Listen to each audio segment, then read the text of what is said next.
Okay, so I think we can start the show. Welcome everybody to this event on Iraq. My name is Thomas Junot. I'm an associate professor at the Graduate School of Public and International Affairs at the University of Ottawa. This is an event that is hosted by the Defense and Security Foresight Group, which is a network of scholars and experts based out of the University of Waterloo in Canada, which is why you had to click on a link that said University of Waterloo. It is part of a network that is funded by the Department of National Defence in Canada. Its academic engagement program, which is called MINDS, the Mobilizing Insights in National Defence and Security, which aims to help connect practitioners, academics, think tank experts, students, etc., to encourage conversations on security and defense issues. So we do thank the MINDS folks for their support. So today's topic is Iraq, and more specifically, what we asked our great panel of speakers to talk about is how the domestic political context in Iraq in the next 12 months or so can have an impact on the various aspects of the international presence in the country. And the goal here is to inform the debate on policy with regards to Iraq as the situation in the country evolves, as the pandemic continues to evolve itself, etc. So we have three very good speakers for this event. For the main part of the panel, you saw their bios on the website when you had to register for the event. They have each of them very impressive and long bios, so I will not read through them in detail. But quickly, we will start with Dr. Renan Mansour, who is a senior research fellow and project director of the Iraq Initiative at Chatham House. Next up will be together as part of a joint presentation, Mira Bakr, who is a research assistant at the Institute of Regional and International Studies, based at the American University of Iraq in Suleimani, and he will present with Dr. Megan Connolly, who is a non-resident fellow at the same Institute of Regional and International Studies. They will give 15-minute presentations, which we will follow by a Q&A. But before we move on to the two main presentations with our three speakers, we are very lucky and very fortunate to have opening remarks by Canada's ambassador to Iraq, Mr. Ulric Shannon, who you probably know from his very active and popular Twitter account on Canada's policies and activities in Iraq. Before his current posting in Iraq, Ulric has worked for a number of years on and in the Middle East with a number of postings, notably in Cairo and Ramallah and many others. So Ulric, thank you very much for being with us. And to begin, the floor is yours. Thank you very much, Thomas. Can you hear me? Yes, I can. Excellent. Thank you. Well, it's a great honor to be asked to open this panel, and I'll try to be brief in my comments because I really want to listen to the panelists. But the timing of today's event is fortuitous for me because I spent all of yesterday in Mosul, which is where Canada is focusing the bulk of its stabilization assistance in Iraq, which is total about $115 million since 2016. That's part of a bigger package of about $468 million that we've invested in Iraq since 2016 across humanitarian and stabilization and development lines of effort throughout the country, but with a strong focus on the liberated areas. That's over and above a significant military contribution that we've made to Iraq as a member both of the International Coalition Against Daesh and as the commander of the Nato mission in Iraq in both 2018 and 2019. In fact, when I arrived in my job in Baghdad in November of 2019, I believe we were the second largest military contributor in Iraq after the United States and ahead even of the United Kingdom. And if you're familiar with Canadian foreign policy, you'll understand how huge a commitment that is, relatively speaking, by Canadian standards, especially considering that Iraq is a country that does not have a very large or vocal diaspora population in Canada. We also don't have some of the historical baggage that some of our partners, such as the US and the UK, have. So the fact that, for example, Canada refused to participate in the 2003 invasion, the 18th anniversary of which I believe we observed yesterday, means that in some respects, you could say that Canada is not obligated to be in Iraq in the manner that it is. It doesn't have that historical legacy that binds it to those fateful decisions that really helped put Iraq in the predicament that it finds itself today. And yet we've made Iraq a priority country in our Middle East strategy, which is properly better understood as a counter-Daesh strategy.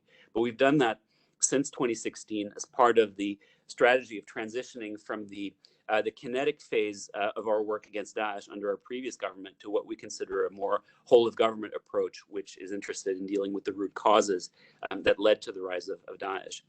I say all of this because I do tend to find that the discussion over international involvement in Iraq often tends to be reduced to really a discussion about the status of foreign military troops in Iraq, and specifically those of the United States.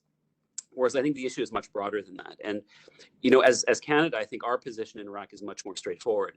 You know, we can say legitimately that we have no hidden agendas in Iraq. We feel that our role is welcome, and we say, and we've said many times that even in terms of our military troops, we are there only on the basis of an invitation from the Iraqi government. And the day that disappears, we will head home. It's as simple as that. In that respect, we are similar to other what I would consider major players in Iraq, including the European Union and Germany, who are significantly invested as well in stabilization and humanitarian and development assistance. We're also all members of the International Economic Contact Group, which is really trying to help foster some of the reforms that were laid out in the white paper that was published around September, I believe, because we are looking really to address the root causes that led to, in some respects, state failure and leading to the rise of Daesh in 2014 and 2015. But this also presents a bit of a dilemma because this, you know, what we consider significant Canadian investment, it's meant to be transitional and temporary. It's not meant to be a permanent state of affairs. At the end of the day, we look at Iraq as what it is, which is an upper middle income country. It's a country that produces or earns about $1 billion roughly every 6 days. So we can ask ourselves whether it makes sense for Iraq to be a recipient of international assistance. Again, it does make sense if you consider that we're in a transitional period. But I would argue that if 5 years from now we're still spending this kind of money to perform what are really tasks that belong to the sovereign state of Iraq, then we'll have failed in some respects. And yet when I travel in Iraq, as I mentioned Mosul, where I heard a lot of complaints about what people see as marginalization and the maladministration of public funds, and I'll be in Basra next week, where I expect to hear many of the same complaints, then I think there are some hard questions that need to be asked. But at the same time, as I say, you know, we can't treat Iraq as a recipient of aid, and certainly not 5 years from now. We have to ask ourselves whether we have the luxury of saying that we can walk away too. Iraq, in some respects, is both too big and too important to fail. If we find ourselves back here in 5 years fighting Daesh again, then we'll have failed just as much. So to me, the conversation about international involvement in Iraq has to be a two-way conversation. It's as much about what we expect the Iraqi government to do in order to bring, you know, prosperity to all of its citizens. And so the dilemma, I think, is one that also sits upon the Iraqi government. The humanitarian development and stabilization assistance that we provide is meant to be aligned with the military component as well. These are all meant to be different approaches to the same problem set. And so, you know, for us, genuine partnership really means that the government of Iraq doesn't have the luxury to just pick and choose those elements of that package that are politically easy. So that's the conundrum that the government of Iraq faces. And again, as Canada, you know, we feel that we can engage in that dialogue as equals and as we hope genuine partners. But again, I look forward to today's panels. These are not easy questions that we're putting on the table. You will have seen the news, I believe, today that the US and Iraq expect to resume their bilateral dialogue in April. I'm sure that's going to prompt a lot of conversation and speculation about these issues that I've touched on just now. But again, I wish to hear the answers that our brilliant panelists will offer to these dilemmas that I've hopefully outlined. Thank you very much. Thanks a lot, Ulric. That was a great opening, and we will move right away to the first of two presentations, starting with Dr. Renad Mansour. Floor is yours. Thank you. Thank you, Thomas, for the invitation. I hope my internet is okay. It's been a bit slow today, so please let me know if something is going wrong. And thanks a lot to the ambassador, Ulric, for those remarks. And I think in my time want to pick up where the ambassador left off, because I think he touched on some very important issues of how, you know, international engagement particularly should be viewed in Iraq. After all, we are talking about 18 years after the change of regime, and international actors are still there spending hundreds of billions and trillions on an issue that hasn't really been fixed yet. So these are the kind of hard questions that I think are important to ask. And of course, we can look at everything in a very we can be short-sighted about it, right? Iraq is going through an economic crisis. The price of oil, which it depends on, means that it can no longer pay or might not be able to pay public salaries. COVID-19 means that with lockdowns and a failing health infrastructure, that there will be many sort of short-term issues, but also obviously health issues and people who don't have trust in their medical facilities. The US-Iran dispute, which we saw come to a height last year when the US assassinated an Iranian general, Qasem Soleimani, and then, the head of the Popular Mobilization Forces, Abu Mahdi al-Muhandis, and the tit-for-tat that we've seen going back and forth with the Iranian-backed groups, interference, attacking internationals, and then the US attacking Iraqi and Iranian allied group. So, I mean, Iraq is that playground as well. And of course, you still have ISIS, and you have fundamentally, and what I want to focus more on, a government that's unable really to represent its own citizens and deal with protests in a non-violent way. And so these are all problems that I think draw on exactly what Ulric mentioned, which are what are the roots of ISIS, right?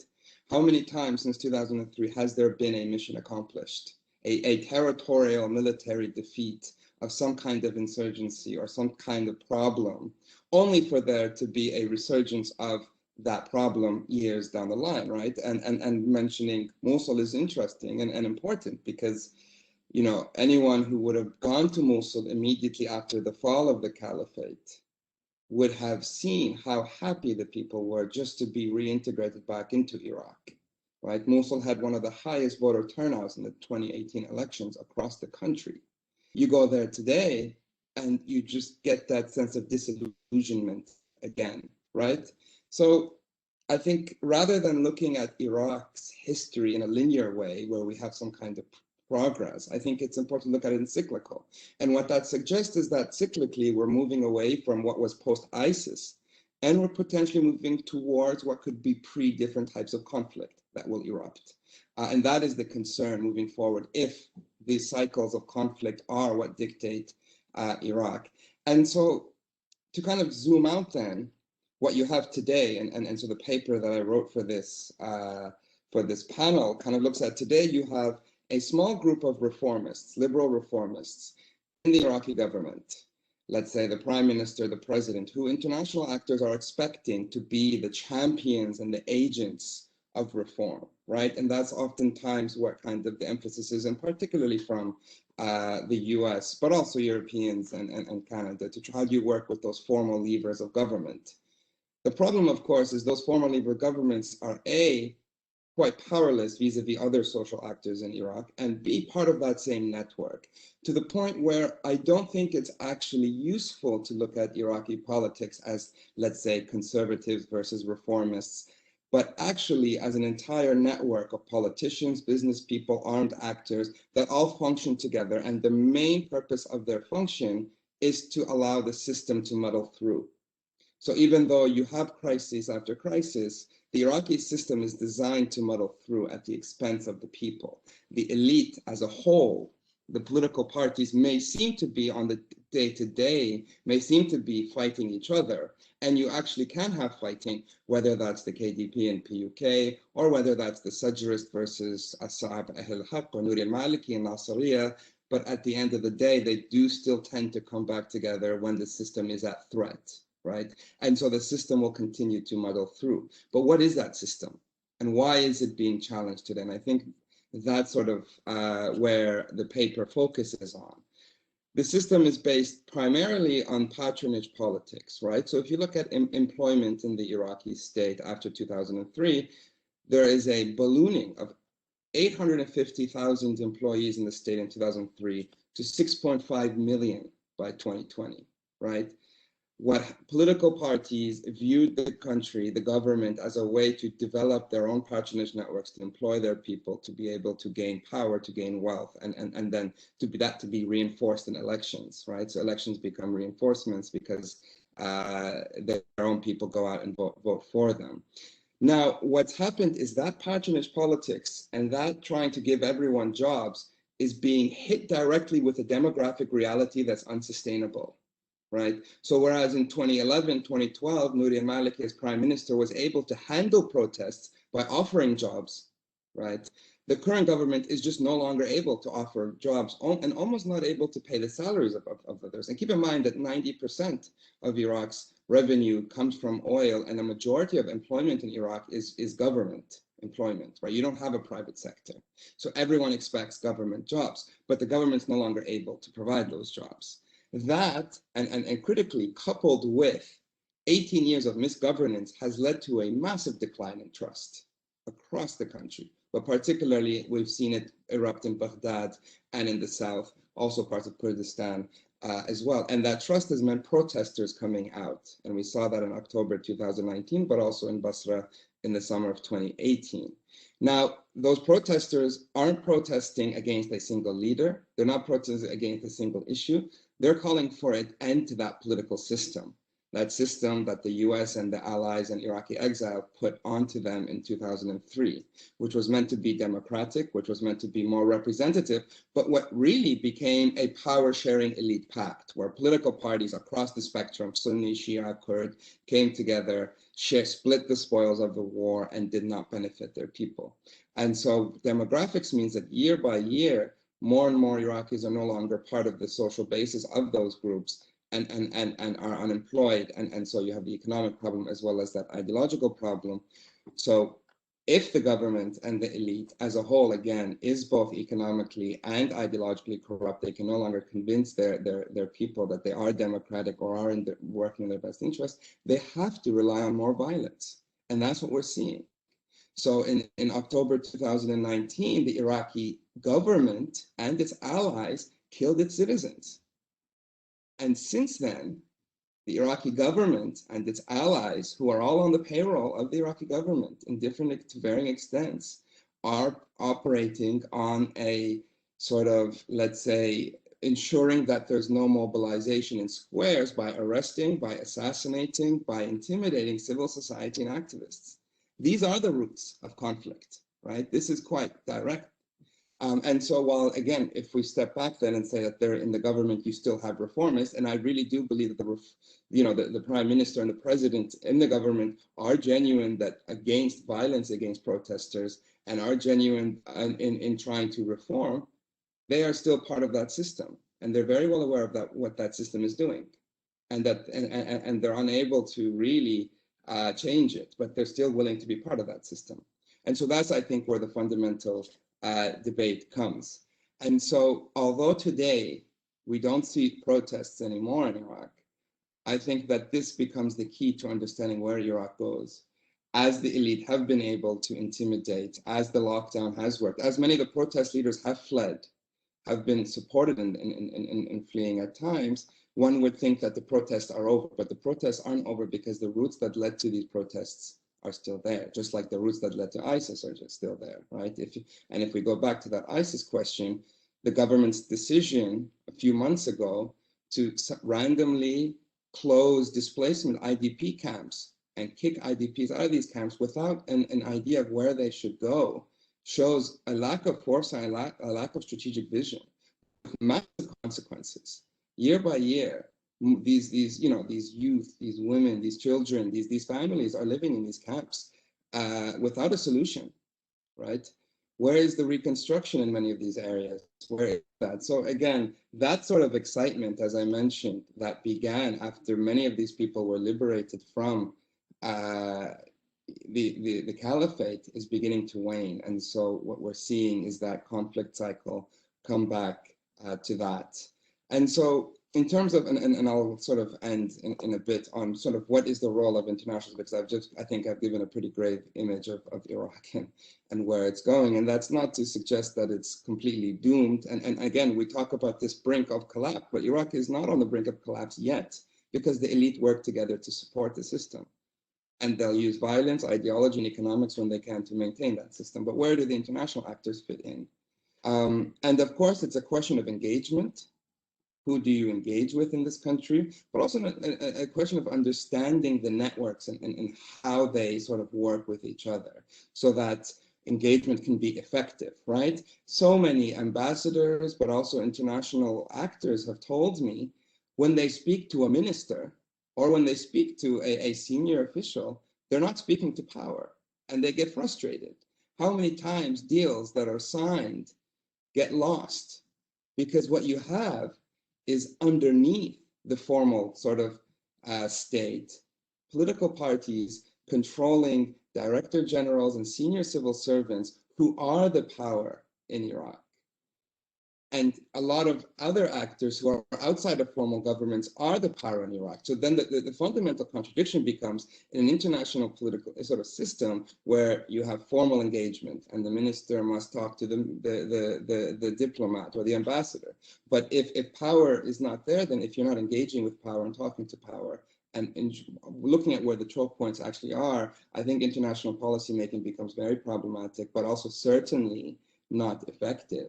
And so how many NGOs and humanitarian organizations and reconstruction efforts have sort of fallen apart because of this political economy of corruption, because of these special grades, because the political parties prefer contracting, because senior civil servants tell their ministers which contracts to sign and which contracts not to sign, right? Because secretaries and chiefs of staffs are more powerful than the people they work for.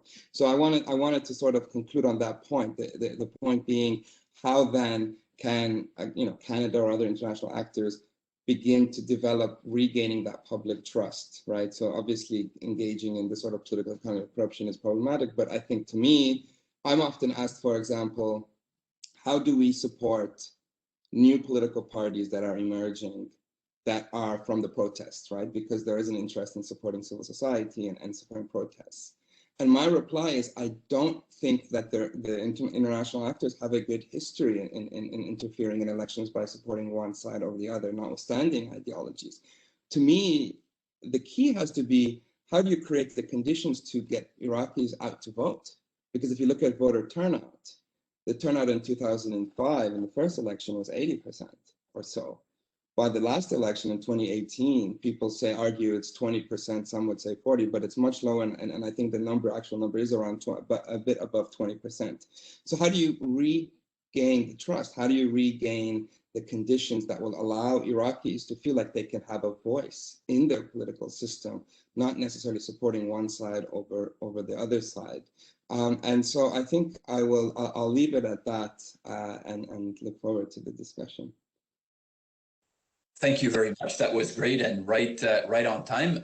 Just before we move to Megan and Mira, just to explain the reference that Renan made about a paper, I was going to say that at the very end, but we asked the participants to draft papers, so one by Renan, one by Megan and Mira, on the topic of their presentations, and these papers will be available online on the website of the DSF, the Defense and Security Foresight Group that hosts the event today out of the University of Waterloo. So once these papers are online, which should be fairly soon, we will be sure to tweet it out so that you can have access to them. I read them last night and they are very, very good, very well done. So I'm very happy that they'll be available soon. So right away, we can move on to the next presentation by Megan and Mira. Well, thanks for having me, Thomas, and it's a pleasure to meet you, Renaud and Ulric, and really great to be a part of this distinguished panel. I want to start off by continuing on this topic of governance, which I really think is the future of the international community in the Kurdistan region. And I don't have a whole lot of time, so I want to start out just by laying out the general landscape in the Kurdistan region over the past year, in which the consensus-based model that had once defined KDP-PUK relations has more or less collapsed. So after 2005, there was a reunification of the KDP and PUK governments and their separate administrations. And there was a legal and institutional framework that was built around power sharing. In essence, it was highly centralized, and but each party had at its discretion to administer affairs within its own zone of influence. The PUK in Slimani and Halabja, and the PDK in Erbil and Badina, or in Dahab. But what's happened recently is that the political consensus that has sort of undergirded this entire legal and institutional system has collapsed. And this has happened for two reasons. One is the lack of consistency and reliability in the transfer of the federal budget to the Kurdistan region. And accordingly, the increasing importance of local sources of revenue, such as customs revenues, taxes, independent oil sales, relative to the Kurdistan region's share of the federal budget. The other is the consolidation of the PDK's political dominance over KRI institutions, while the PUK's new party leadership has sought to contain sort of these compromising forces within the party, like Kosar Usul used to be instrumental to forging consensus with the KDP. So what you've had is power sharing arms taking a backseat to brinksmanship, and the institutional structure that the party is really built around this idea of consensus. Everybody agrees that it needs to be recalibrated. The way that Masroor Barzani's government has done that is by initiating an anti-corruption and reform platform that centralizes regulatory and supervisory power within his cabinet.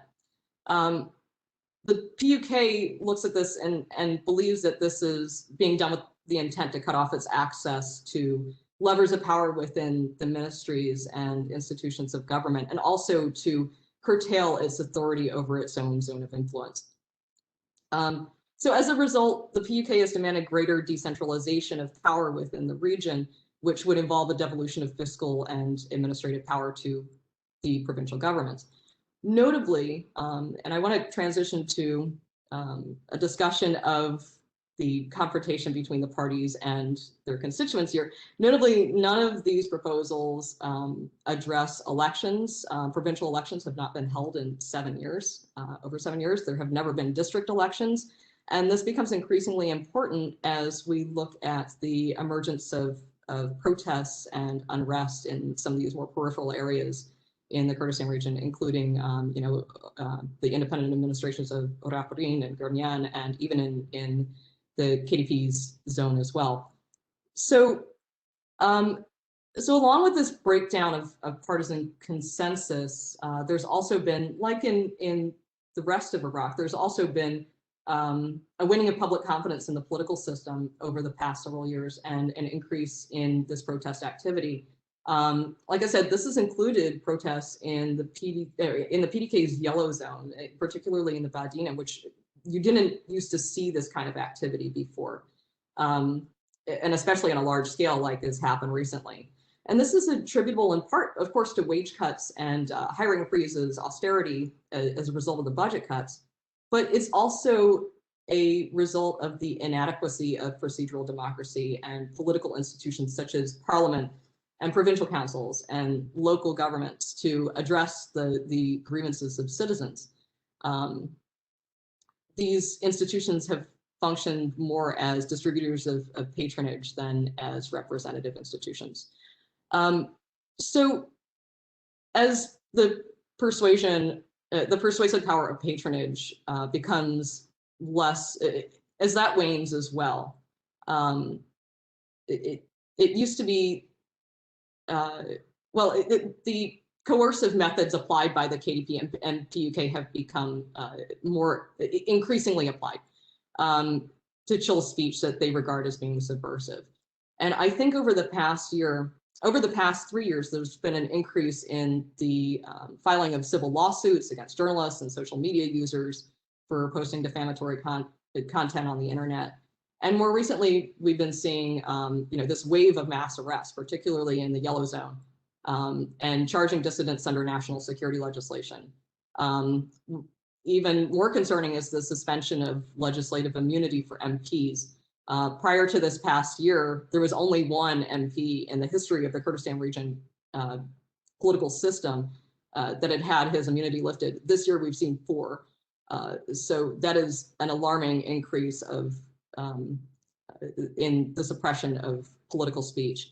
So this has contributed to an overwhelming climate of fear in the region. And in a recent IRI poll, only 23% of KRI residents surveyed said that they felt safe or somewhat safe expressing their political opinions, which is about 10 percentage points lower than in Baghdad or in the central provinces, surprisingly. And both parties contribute to this climate of fear. I think it's been more pronounced in the KDP areas where we've seen the mass arrests and the crackdowns. And recently this trial of 5 dissidents in Erbil in which they were convicted under this national security legislation. I think that's also a first. I think I'm approaching the end of my time, so I just want to quickly wrap up. I think that the future of the international community in the Kurdistan region has to focus not only on mending the relationship between the parties and helping them, recalibrate the institutions that no longer really reflect the political reality in the region, but also in addressing this issue of the parties confronting their citizens in increasingly violent and coercive ways. I think in several statements that the KRG has released, or that certain security services linked to political parties have released, they've explicitly said that the United States and the international diplomatic missions cannot help you because they support the rule of law in the Kurdistan region. They feel as though the support is unconditional, and this needs to be addressed. So with that, I'm going to move to Mira for a discussion about security.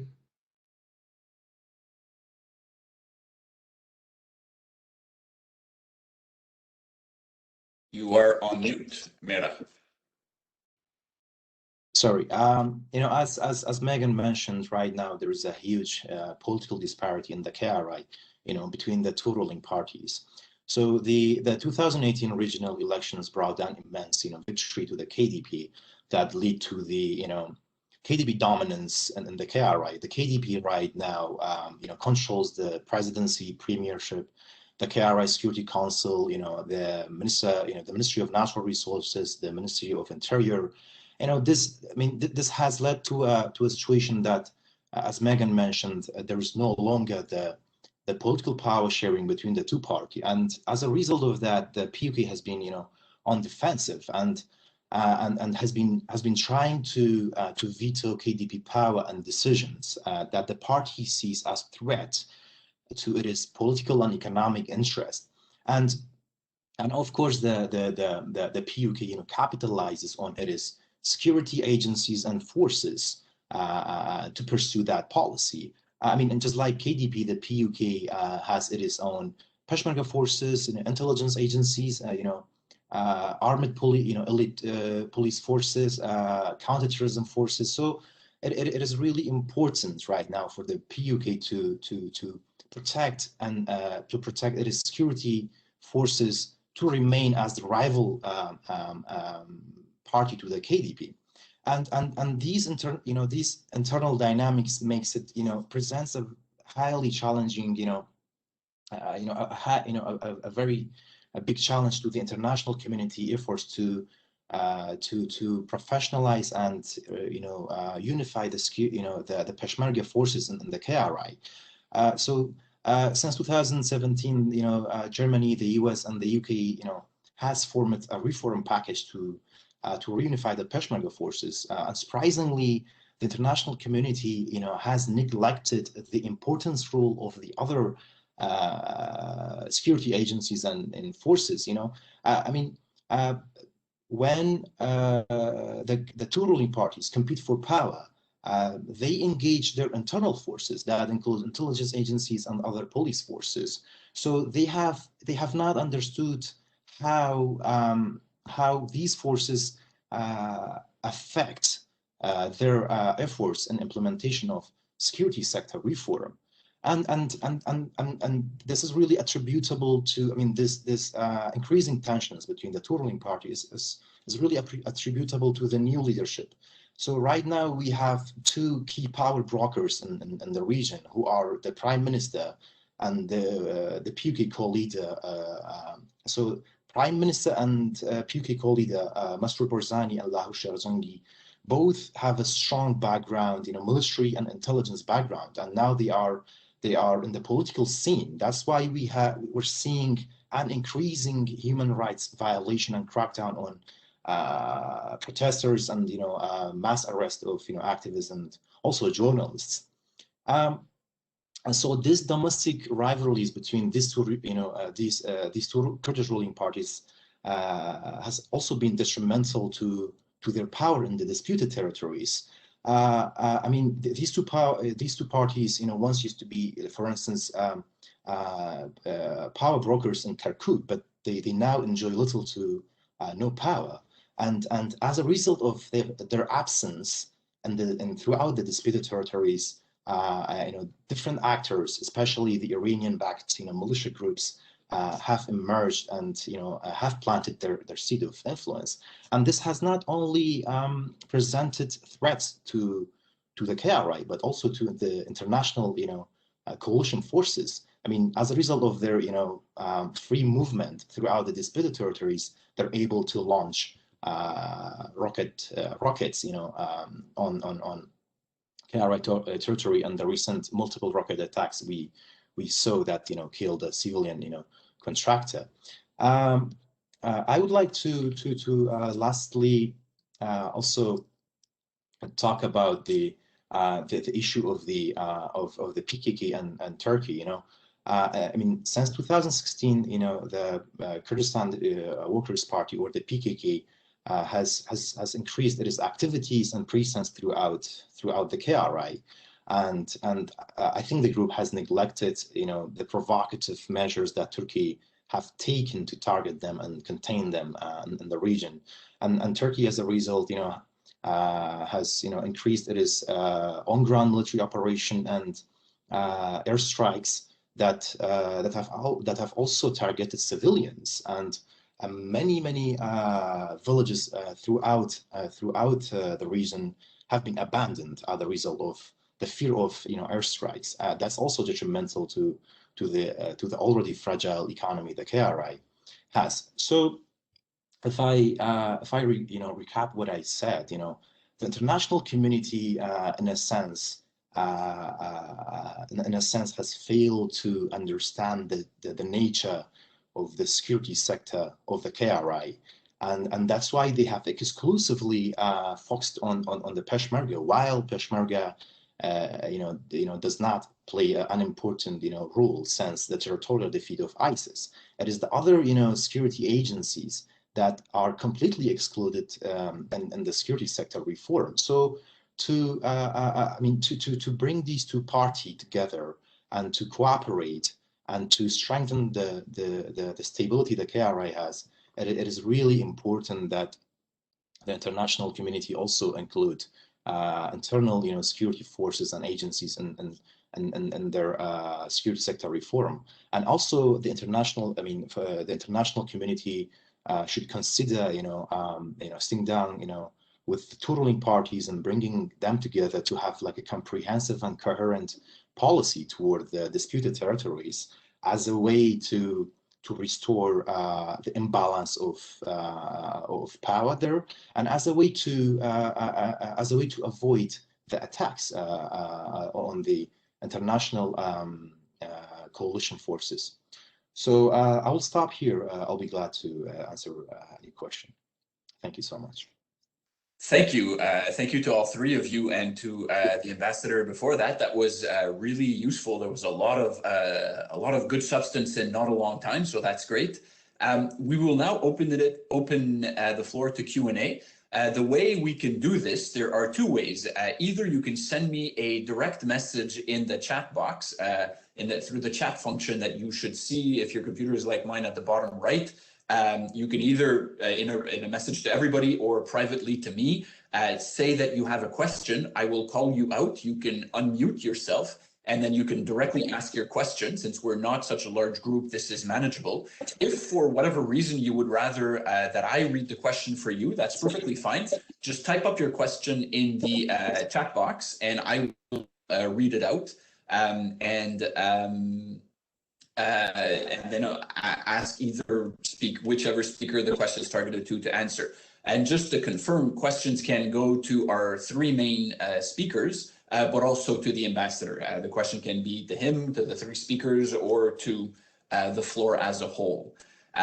While everybody is thinking about their questions and typing them up in the chat box, I will just ask a very general and not particularly original question to all four of you. Actually, there's a question right there, so I'll give priority to the speakers, to the participants. So I'll keep my question in the reserve just in case. We have a question from Aaron, who says, hello. Sorry, that just moved. I was wondering if the speakers could talk about what the foreign nations or international community are doing well for security sector reform in Iraq and Kurdistan, and what they are not doing well. Interesting question. So why don't we go in reverse order of the speakers, starting with Megan and Mira, which both of you or whoever, and then moving on to Renad and Ulric. If you want to jump in after the first three, you are welcome to do that. So in terms of security sector reform, what are the successes and what are the failures? Starting with Mira and Megan. I think I'm going to defer to Mira on this one because he's the expert on the security sector reform. Thank you. Well, I think it is really important that after the territorial defeat of ISIS, the international community still tries to reunify the Kurdish Peshmerga forces. I mean, as they played a very important role in defeating ISIS. So it is really important that we have seen a consistency in efforts to reunify and professionalize these forces. A force that's commanded by the government, not parties.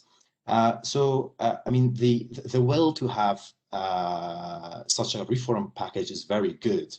But what is what, as I mentioned, what the international community has, I would say, failed to do is that they have not understood the nature of the security sector reform, of the security sector of the KRA as a whole.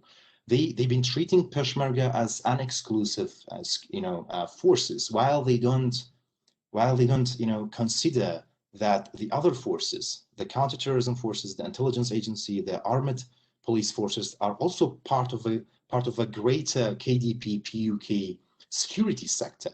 So you basically cannot say, okay, I will have a professional and reunified Peshmerga forces while you have partisan intelligence agencies that are involved in kidnapping, one another's, supporters, and they are still involved in prisoner exchange. So the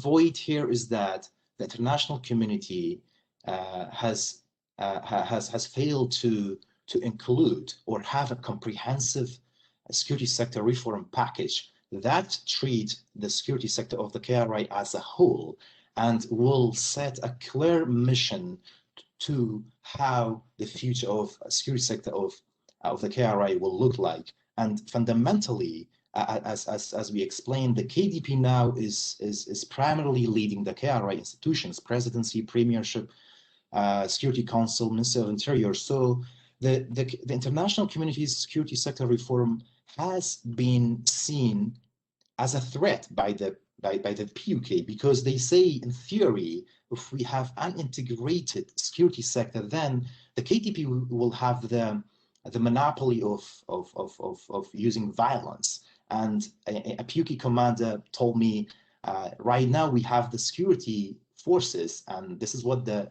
KDP does to us. Imagine if we don't have security forces, what would the KDP do? So it is really important to the international community to have a comprehensive reform package that is totally agreed upon by the leadership of the two ruling parties. Good, thank you. Renad, do you want to jump in? Sure, and I'll try and be brief. We had a sort of roundtable a few months ago, and we brought together people who had been working on security sector reform in Iraq since 2003. Americans, Europeans, and internationals. And the one thing that they all agreed on was that security sector reform doesn't work, and there should be no more money spent on it as a construct. I mean, it's you know, these are them who had hoped that it would. Have all agreed it's 18 years and there's no reform in the security sector, and the question is why. And I think it's the politicization of it based on two kind of binaries that I think become problematic. The first is this kind of state versus non-state, and deciding who gets to be part of reform and who does not get to be part of reform has really impeded security sector reform. As Mara is saying, and the same lessons from the KRG you can see in the rest of Iraq. Every political party has its own armed group. That's where power is, right? You can also have an army. You can also have a government force. But the problem becomes, if you want to talk about who has violent power in Iraq, it's not in the government forces. But security sector reform necessarily is only focusing at the moment on the government forces, right? So it's focusing on the weakest parts. And if you look at the Iraqi state as a network, where security sector reform is focusing are on these islands of institutions that are so far away from Iraqi state power, if we move away from the Western or Liberian understanding of the state, that really you're not going to reform the sector. And of course, linked to that, and this becomes more problematic, particularly in the context of the US, there are good guys and bad guys, right? And it's about supporting good guys. You know, it's not to say the US won't deal with non-state actors or hybrid actors, but they'll only deal with them if they're their friends. That could be tribal leaders, for example, we saw in the Sahwa or the Peshmerga in different contexts in Syria as well as in Iraq. So if we have these binaries of state versus non-state and good versus bad that are removed from realities of how the security sector functions in Iraq, I think that leads to the conclusion that 18 years on, it hasn't worked, right? It's not a security problem. It's a political problem. And you can't divide both. You can't focus on, and this is the advice, or this is what we talk about, as a NATO mission increases its presence in Iraq and its mandate. It's not just about training. It's not just about supporting police and supporting military officers, but it's necessarily about addressing the politics. Thank you. Ulric, do you want to add anything to that question?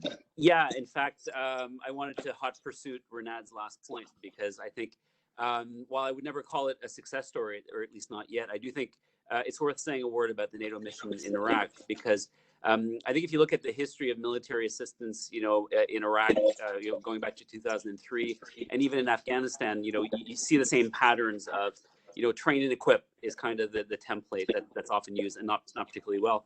I think I will give credit, though, to NATO mission Iraq under the Canadian command of 2018 and 2019, specifically General Fortin and General Carignan, who made a very different diagnosis of the problem. And I think they concluded that, if you looked at the reasons the Iraqi army failed in 2014 in front of Daesh, it certainly had nothing to do with the capabilities or the bravery of the soldiers. It's not that they didn't know how to point a gun. It's that the institution as a whole failed. And so their approach has been to analyze the Iraqi armed forces as an institution. And that means looking at things like talent management, human capital, procurement, command and leadership, and all of these things. Not assuming that the organization starts as a meritocracy, but, if you're going to move it in that direction, then that means a different treatment than the traditional train and equip. So that's the approach that they've taken. Now, obviously, many things have intervened to disrupt the work of NATO mission Iraq, but I think they've been able to turn that concept over. And to their credit, I think the Danes, who now have command of NATO mission Iraq, have the same diagnosis. And so I think that's going to be the frame in which NATO mission Iraq operates. It's not about training soldiers to shoot. And so far, I must say, while I personally would have been a bit skeptical at the willingness of their Iraqi counterparts to take a hard look at the Iraqi armed forces as an institution and to consider deep-rooted reforms. So far, it sounds as though they're gaining traction and they're getting a lot of cooperation. But I mean, as Renat said, we cannot overlook the fact that deep politics will affect the success or failure of this mission. And unfortunately, I do think right now the public environment around the discussion of NMI has shifted a bit recently in Iraq. The announcement of the expansion, I think it could have been communicated differently, and so we're seeing people now obviously trying to frame NATO as kind of just an adjunct to CJTF OIR, which it is not. And so that's going to be my task and that of my colleagues to try to immunize NMI a little bit from that. Thank you. Thank you. So one little correction, that was my mistake. I actually knew this, but I forgot. The participants in the meeting today cannot unmute themselves, unlike what I said before the first question. So please type up your question. So I know that James, you wrote that you had a question. Please just type it up, and you'll keep your place in the queue. Now I have two questions from Salman Mustafa and Besma. I'll ask these two questions together before moving on to the next ones, and then I'll just open it up this time in reverse order, starting with Ulric, moving on to the others to see if you have answers to either of those questions. So Besma is asking, any thoughts on the status of activists once protesting in Liberation Square? And then Salman is asking, I think the future stable and prosper Iraq needs more cooperation between the main political parties and the engagement of young people around a common belief, common understanding, a reform agenda, and a long-term strategic project to rebuild the country. Everyone knows that, or everyone understands that, as he says, but the question is, how can we get there? So two sort of related questions, starting with Ulric and then moving on to Renad and then Megan and Mira. Having just spoken for quite a bit, I'll pass my turn. I'll let Renad and others take the first cut, but I may weigh in with additional comments. Thanks.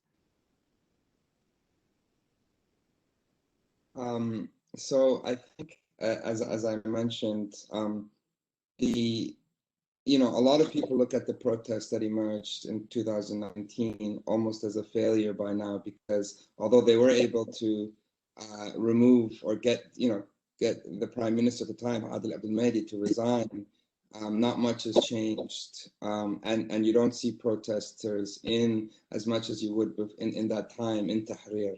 And they haven't really been able to form into a single movement. It's a bunch of micro movements, and they certainly haven't been able to engage in the political process. But I would push back against all those who think that these protesters were not let's say, there's arguments that people make, especially in the elite, both reformists and conservatives inside those elites, whatever you want to call them. They say it's not impressive. And the way that I understand this protest is a societal backlash against 18 years of misgovernance. And they're not going away. And the government's decision at the moment is to not allow for another October 2019 massacre. And the way to not allow that, to not allow mobilization, is to continue to stop activism and stop civil society. And you see that. You see the jailing of researchers and political talking heads. You see the assassinations of journalists. You see arrests of those who would be mobilizing, as well as many of those protest leaders having fled the country for their own safety because of threats. So I think what I would say is that while we don't see at the moment protesters in the squares of Tahrir and Baghdad and elsewhere, although we do see Nasiriyah, year by year, I think the government will only be able to control these protests through more and more violence. And so that's the direction that Iraq is going towards. And it's becoming a scarier place, I think, than in previous years for those who have critical views.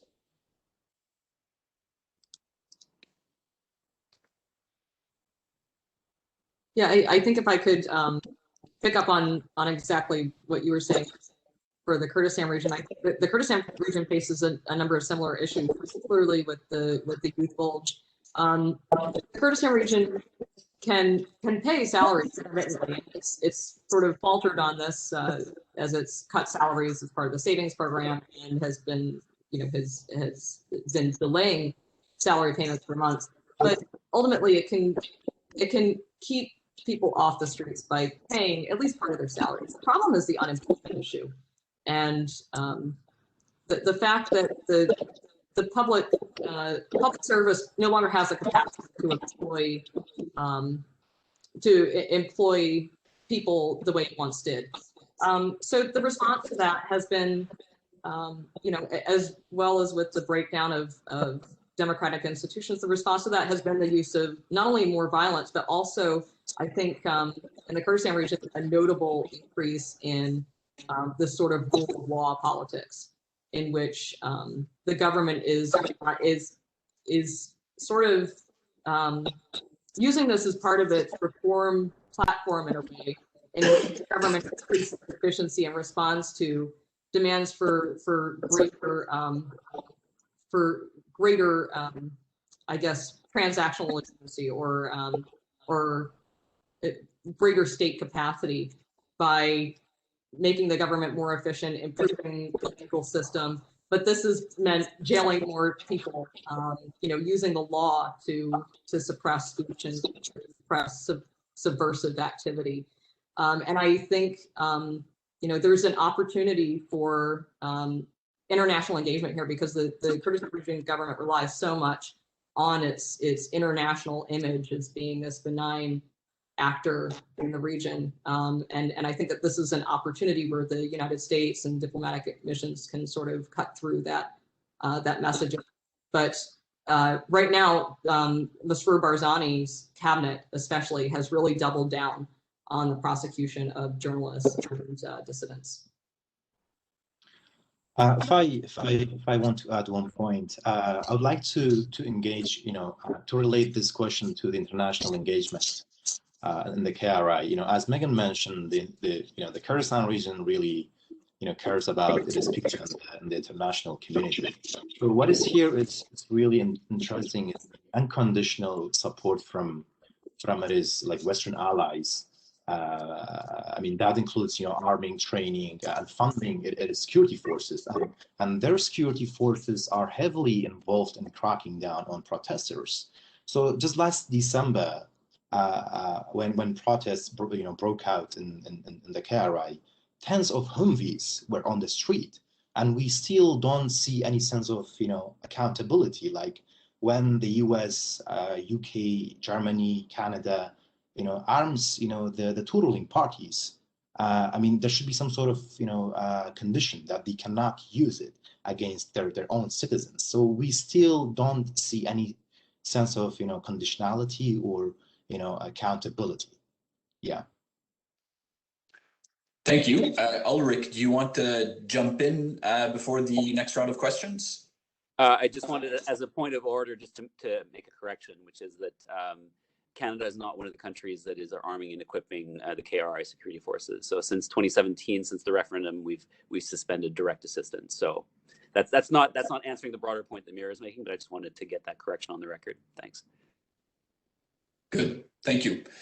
So next two rounds of questions. First from Mike Fleet, who I should thank for help in organizing this event in terms of his advice that he gave me a few weeks ago. So thanks, Mike, for that. Mike, thank you all for your great presentations. I have two questions, and I think these questions go for everybody on the panel. When some leaders in the international community engaged with core political actors during the October protests, there was blowback from activists saying that they are legitimizing the militias and entrenching the lack of institutionalization. At the same time, the international community cannot ignore power networks as they currently exist if anything is to be done. So the question, what is the recommended way forward to address this dichotomy? And Mike's second question, when looking at poverty rates across the country, the South has the unfortunate credit of being at the top of poverty rates for decades. However, the majority of international efforts are, and justifiably so due to the post-Daesh atmosphere, in the reclaimed territories. How can or should the international community address this issue of poverty in the South? Good question. And in addition to Mike's two questions, a question from James Cunliffe.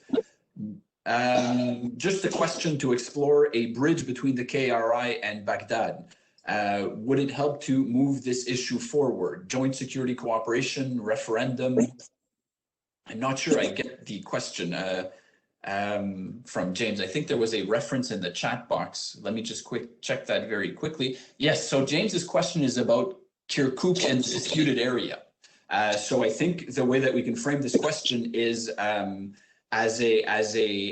thoughts that you have on Kirkuk and the disputed areas, and how can the issue be moved forward, which is also, like Mike's two questions, not an easy topic to address in a couple minutes, but good luck. And this time we can start with Mira and Megan and moving the other way back.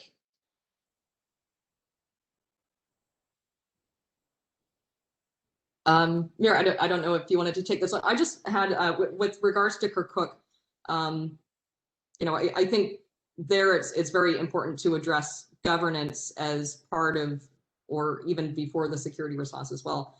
Back in 2019, provincial councils were dissolved. So in addition to, you know, from a KRI perspective, the withdrawal of Kurdish forces from the disputed territories, you also had a dissolution of the institutions through which different groups could participate. And basically governors now have, you know, I wouldn't say free reign, but especially in Kirkuk, where the provincial council members continue to act as, I'm sorry, the MPs in the Iraqi parliament continue to act as advisors to the governors, but it's pretty close to that.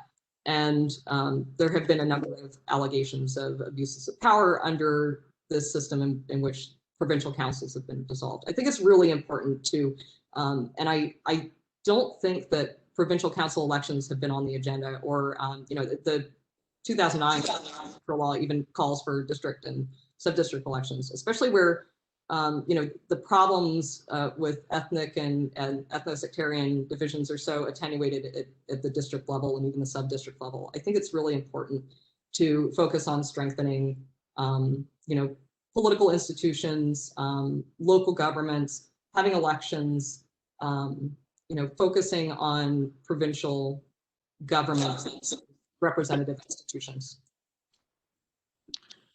I would leave, you know, Mike's questions to Ranad.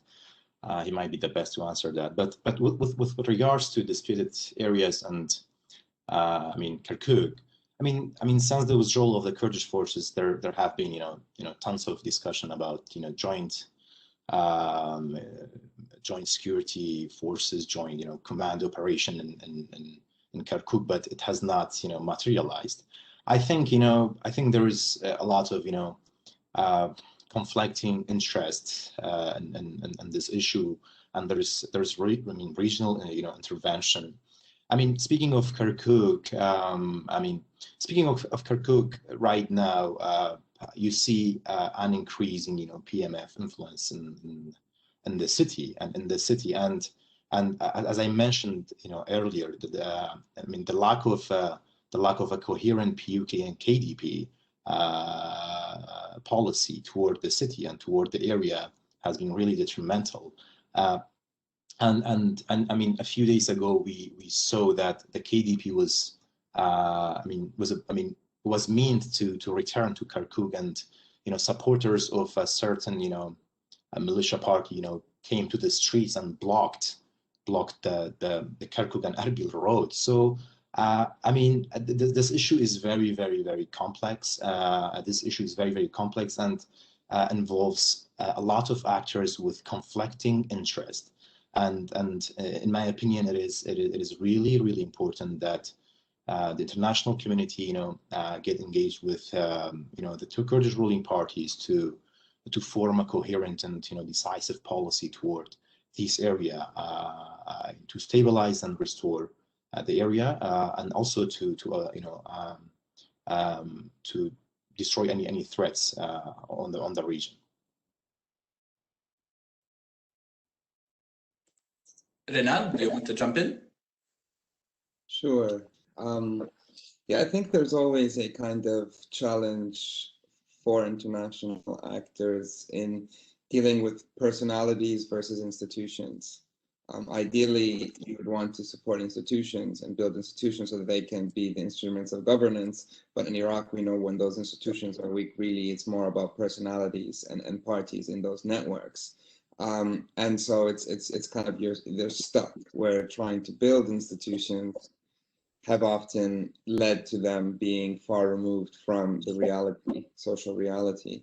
So the question, Mike's question, which is a good one, it's a hard one, is, how do you engage with both protesters, right, and the right of civil society and many Iraqis to have a voice, and they don't have a voice. They don't go to elections. They're not voting. The only voice they feel they have, and it's an increasing voice, is going to the street. And also with those that are part of an instrument that is repressing them. And so that's what, and that becomes the challenge, of course. And I think this question is hard to answer. How do you find certain network brokers in that network of the Iraqi state who you think are capable, legitimate, and willing to reform? And how do you strengthen the connective tissues between reformists? How do you focus on accountability, right? How do you bring together people like investigative journalists and political economy researchers, but also lawyers, also, civil servants who are, as I say, reformists, strengthen those tissues in a way to begin a process that is political, but it's also reform oriented. I think that necessarily involves engagement with power at some point. And so I would go back to, as Mira is saying, one of the problems in the KRG becomes if the international actors are giving weapons to political parties and those parties then turn those weapons on their own people, then there's a predicament there. And so how then do international actors move towards not supporting necessarily the protesters directly, but listening to them and sending their message hard to those in the government, right? Supporting the message of the protesters on accountability. Why is it that for all of the jailings, all of the assassinations right now, there hasn't been no one held to account? Protesters are watching this. Activists are watching this. Their colleagues are in trouble. Their colleagues are jailed and assassinated. And the Iraqi government continues to kind of muddle through. So I think it's about not necessarily when internationals engage with the government to take on what is the voice of many Iraqis who are disenfranchised and disillusioned, and put that at the front of the agenda. Thank you. Ulric, do you want to jump in?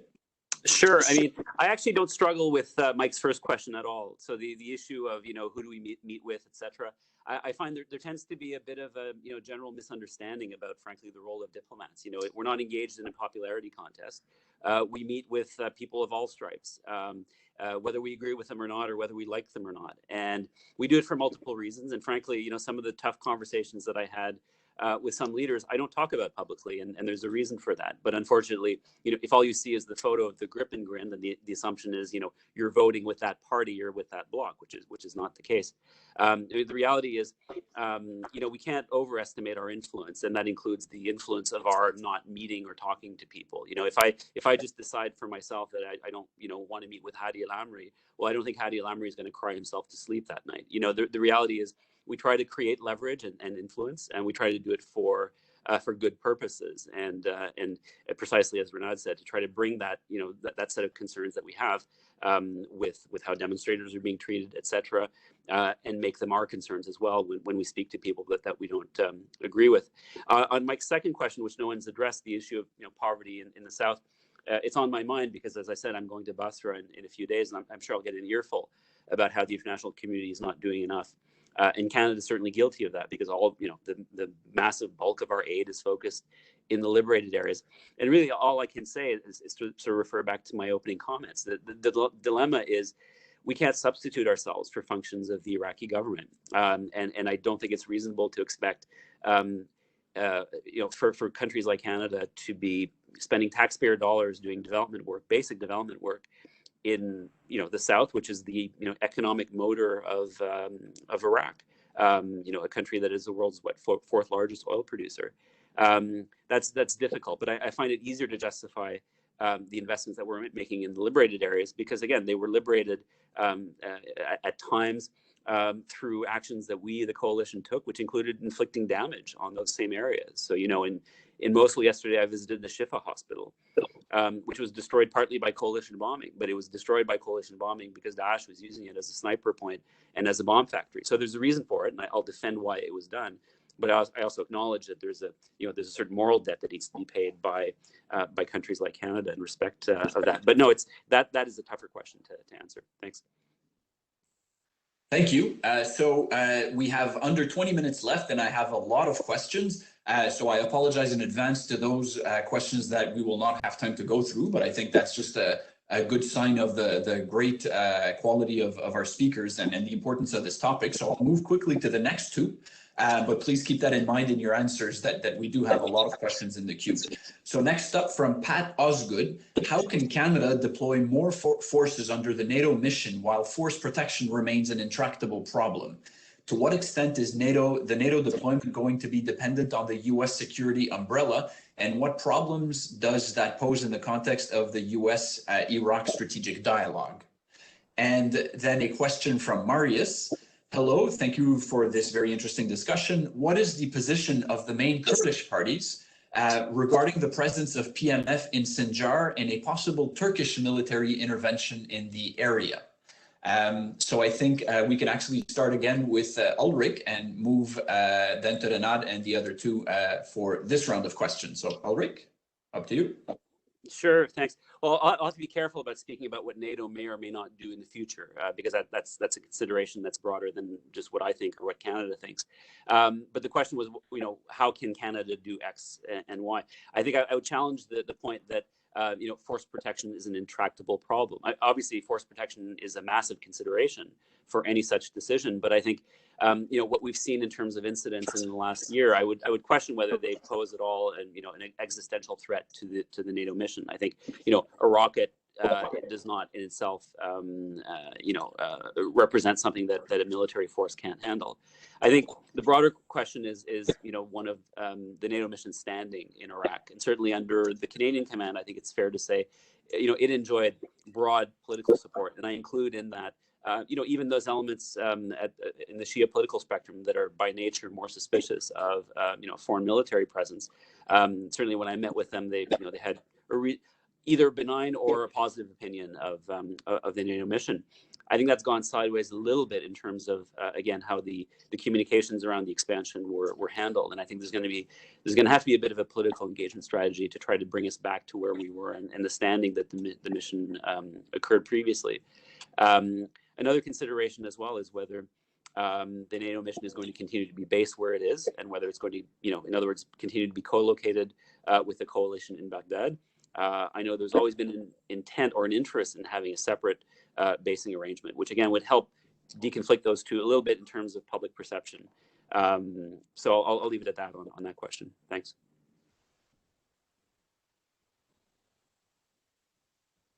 I actually, I don't have anything to add. I thought Ulric's answer was very good on Canada and NATO.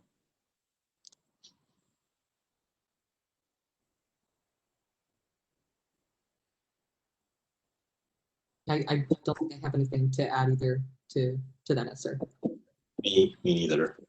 Mira, do you have, or Megan, do you have anything on the question on the, let me find the question here again. The question of the PMF in Sinjar and possible Turkish military intervention in the area. Well, I think part of the question was about the Kurdish, political party's stance. So the KDP, because the PKK, is rival party. So the KDP has been really pro removal of the PMF or the other PKK affiliated militias in Sinjar, while the other parties like the PUK, they have raised the concern of like a greater conflict that the region can be dragged into as a result of this Turkish PKK and also PMF conflict in Sinjar.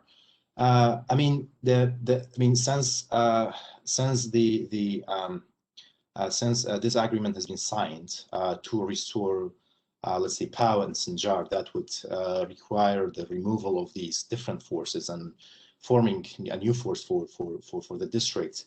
The PMF has increased or deployed more and more troops to the district, and has vowed to retaliate if Turkey attacked. So the issue of Sinjar is really serious, and it really needs international communities attention to address.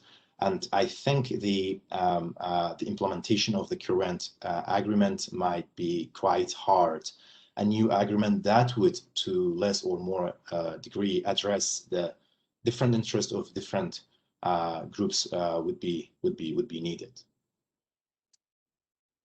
Yeah, I have something to add to that as well, if I may. I think part of the question was on the Kurdish party's position on Turkish incursions, and I think that, I mean, of course, military incursions by Turkey is unwelcome by all parties, but of course the KDP has been, in a sense, kind of using this to its advantage to root out PKK elements which threaten the party's security, which have, the PDK alleges that the PKK has been involved in galvanizing anti-KDP sentiment in the area, as we saw in this recent trial and the confession video that came out afterwards.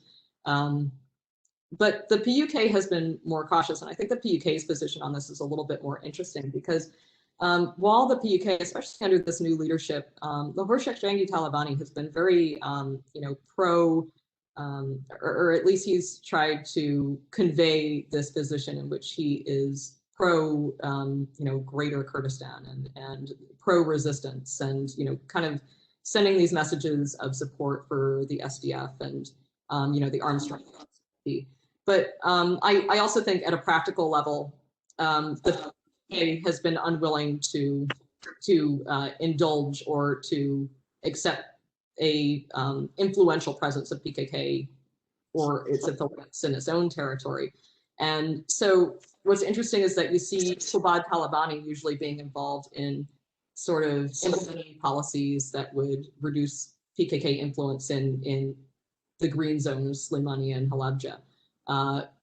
Whereas the Ulric Shannon who doesn't really have the responsibility to do that because he's not in the government, he's a party leader, he has all kinds of power, but he doesn't have any responsibility necessarily to do that. So he allows other members of the party who do have that responsibility to make these unpopular decisions.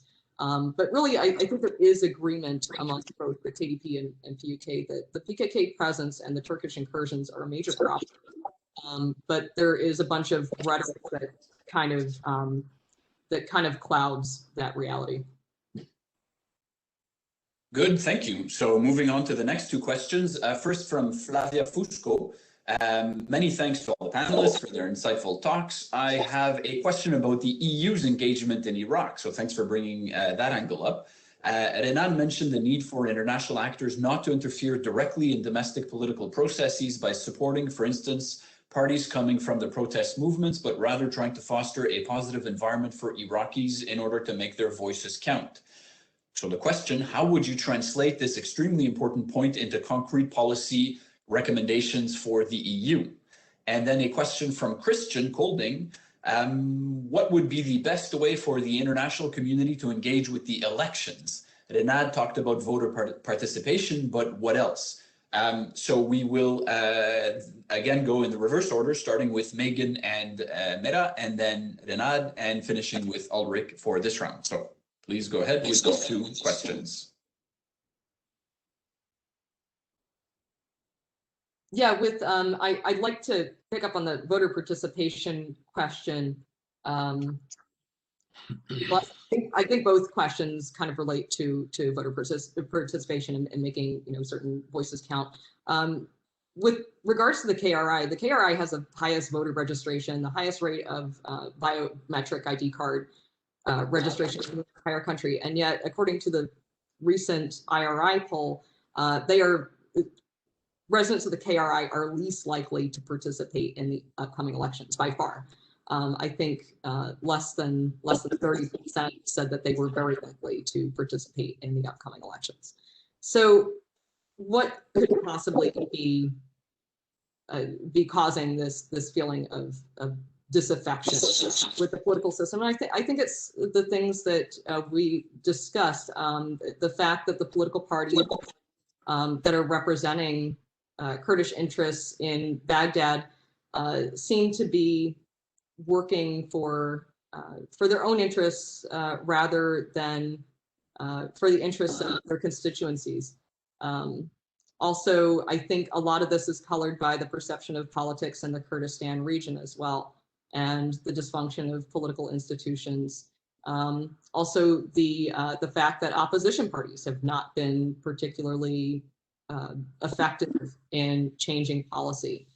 So what's the best way for the international community to engage with elections? Well, I think it's, of course, there's issues of, working on technical issues like, training judges to understand the new electoral system. And, I've heard some more technical things, but I think overall and in the long term, what does it take to get people to engage in elections? And I think it's creating political systems or helping recalibrate political systems that respond to voters, especially when it comes to having elections regularly in the Kurdistan region, reducing the control of parties over voting locations and, like special elections. Mira's discussed special elections for Peshmerga and civil servants. So I think reducing the interference of political parties and helping with that is a major way that the international community can perhaps formulate policy in that area. Well, I think the upcoming early elections is really important to the Iraqi people to deliver their voices, because this new electoral law has created some sort of uncertainty among the political parties, because there is not a single transferable vote. So, and right now there is a huge opportunity to different figures to run independently without the backing of political parties and get elected. So that's why there's that's why the Iraqi political parties, majority are very reluctant to the upcoming election. So what can be really done? Well, in my opinion, if we take a look at the 2018, federal election, it was, the scale of fraud, I think it was unbelievable. It was highly rigged, and that's why that's why it did not represent people. So in my opinion, part of the mass protest we saw is attributable to that.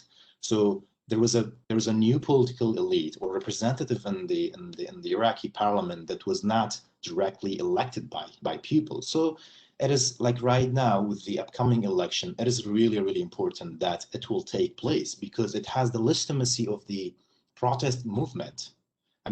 They were the reason that we're possibly going to have this election.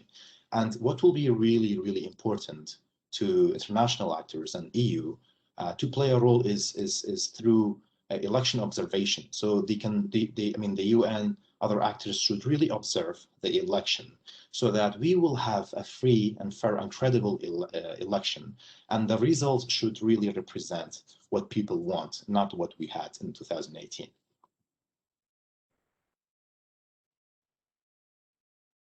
Is that me? It's so much easier just to sit here and criticize everything than actually offer, what should be done. I don't know. So I think the key to me, again, has to be trust. Iraqis do not trust in elections. They see elections as reinforcing of the same elite pact that has been dominating since 2003. And I'm speaking for a majority of Iraqis who I certainly speak to. So how do you rebuild that trust? There's going to be a lot of money going in to the communications campaigns and all these companies trying to support who are Western allies in the electoral process, and also potentially protest parties. But I think rather than politicizing the protests, rather than trying to help them form movements, again, it's about how do you make Iraqis actually think that when you go to the ballot box, it's not the same outcome, right? It's true, Iraq has had different electoral laws since they've had several different type of electoral laws. They've had different parties fracture and fragment and splinter. But at the end of the day, it still is government formation of the same cast of characters, splitting up the spoils of the state. So what's the point of changing the electoral law? I mean, you could change calculations here or there, but that sort of disconnect between the polling booth and government formation is, I think, at the heart of the disillusionment and lack of trust that Iraqis have in the ballot box being their voice. So I would focus on that. Of course, with elections, you have a lot of violence. You have a lot of mobilization through guns and armed groups. You have a lot of gender issues, right? I mean, oftentimes women candidates are attacked, sexual attacks, you know, scandalous videos, all of these things. There's a lot of issues in the short term that there needs to be addressed for who is running in the elections. But then, of course, I mean, you even had fires of ballots gone missing because they were on fire last time. I mean, the fraud is obvious and it's there. But to me, that's only part of the problem. And again, I come back to this: how do you move elections away from an exercise of the elite to get their own social basis, right? Because each one of these groups controls a significant social base to vote. I mean, Nouri al-Maliki was successful in 2014 because he went to Nasiriyah, spoke to 3 massive tribal leaders, and they got many of the people to come out vote for them. So in all of these areas, you have entrenched political parties who have social bases, who rally them through financial as well as sort of powerful incentives to vote.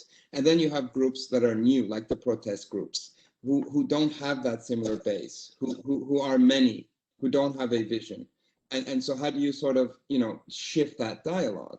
No one in Iraq, no political party in Iraq has a policy debate. There's no vision. Every party claims to represent a social base. There's no sort of, we have this economic policy or we have this policy. It's all just patronage politics, really.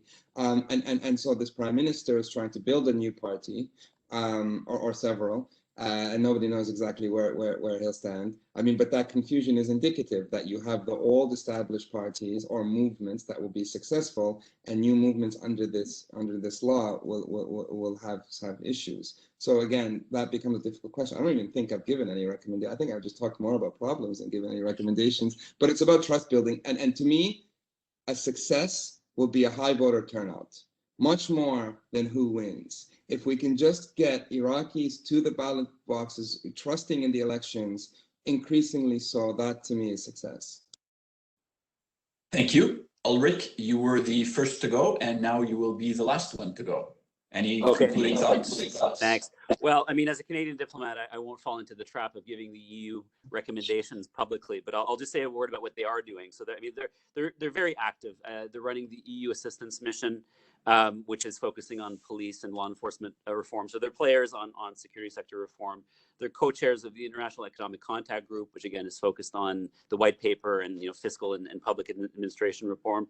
And they're big players on development and humanitarian assistance, as well as likely to be running their own election observation mission. So they're big players. I think they suffer from the same sort of quandary that we do, which is that inputs don't always necessarily connect with results, right? It doesn't always translate into effectively helping the Iraqi government help itself. On elections, I'll just endorse what's already been said about the importance of transparency and high turnout. Women's political participation obviously is a big concern for Canada, given our feminist foreign policy. It's something we're discussing with UNAMI and may have some programmatic interventions on that. The one caution I would make, what worries me, I must say, about the elections is the likelihood that you could run the cleanest elections on earth and still end up with basically the same formula of parties and blocs in the next parliament. And I don't disagree with Renad that it would be a success if the turnout rate is sky high. I do question, though, whether it would be a success regardless of the outcome, because while you may get new faces, people may generally be able to elect their local representative who they want. If the party formula is roughly the same, I do question whether the level of disenchantment and disappointment is going to be something that is corrosive over the next couple of years. Thank you. So thank you, Ulric, for that. So with apologies to the easily 6 or 7 people who had questions that I didn't have time to turn to, we are unfortunately at the end of our time. So I do apologize for that. Some of the questions were close to some of those we've asked so far, others not so much. So that's unfortunate. I do want to highlight again that papers from the two presentations by Renad and by Megan and Mira together will be online soon. So do check for that. We'll put it on Twitter and elsewhere. And on that, I just want to thank everybody. I think, the last year and a bit has not been easy for anybody for a lot of reasons, but one of the very small benefits that the pandemic has had is that we can actually have a panel with people in Erbil, in London, in Ottawa, and in Buffalo, all together on the same panel without having to fly anybody around the world at a high cost financially. So that has been great. And just looking at the list of participants, I assume that there's people from quite a few countries too. So it's just nice that we can have these global conversations like that in a smooth way on an important topic like this. So I want to thank all the speakers for taking just a bit of time. Ambassador Shannon, from your very busy agenda, visiting the north of Iraq, and our three panelists for your very busy agendas yourselves and for writing papers. Again, that is very much appreciated on our side. So thank you.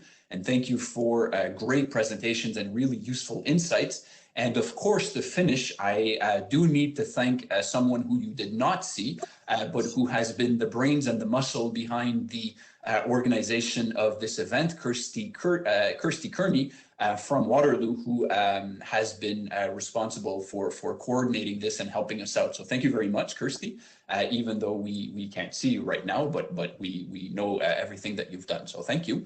On that, everybody, please stay safe. Have a good rest of the day. If you are in the Middle East, I assume it is almost bedtime for you. If not, if you are in my part of the world of the Western Hemisphere, then have a good afternoon and hope to see you in person at some point. Thanks a lot. Thank you again to the speakers. So much.